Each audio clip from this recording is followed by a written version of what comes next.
మీరు అర్థం చేసుకోవాలి. ముందు పోతుందా రేపు 4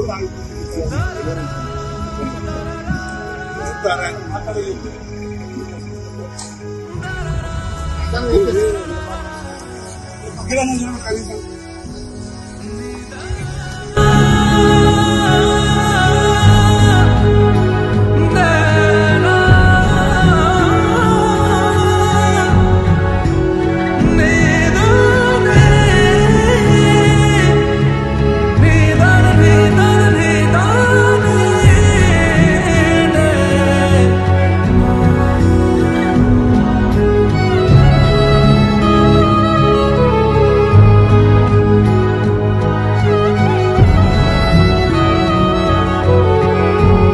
జనతా పార్టీ ఓటు ఉన్నా లేకున్నా, ఓడినా గెలిచినా ఈ దేశం కొరకు, ధర్మం కొరకు, ఈ దేశ ప్రజల కొరకు పనిచేస్తున్నటువంటి పార్టీ.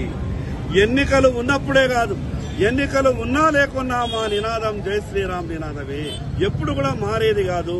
మా ఆలోచన విధానం అంతా కూడా ఈ దేశంలో మెజార్టీ హిందువుల మీద ఇన్ని సంవత్సరాలుగా అరాచకాలు చేసినటువంటి రాజకీయ పార్టీలు మళ్లీ అధికారం ఇస్తే అరాచకం చేస్తామని మాట్లాడుతూ ఉన్నాయి. ఒక రాజకీయ పార్టీ మాట్లాడుతుంది మైనార్టీలకు, హిందువులను ఆస్తులను కూడా మైనార్టీలకు దోచిపెడతామని. ఎవరిచ్చింది మీ హక్కు? ఏ రాజ్యాంగం ఇస్తున్నది మీకు హక్కు? అంటే మీకు ఓటేస్తే హిందువుల ఆస్తులన్నీ తీసుకొని మైనార్టీలకు పంచిపెడతారా? ఇది రాజ్యాంగానికి విరుద్ధం కాదా? ఈ రకంగా హిందువులను అవమానపరుస్తున్నటువంటి రాజకీయ పార్టీలను ప్రజలు తొక్కడానికి సిద్ధంగా ఉన్నారు.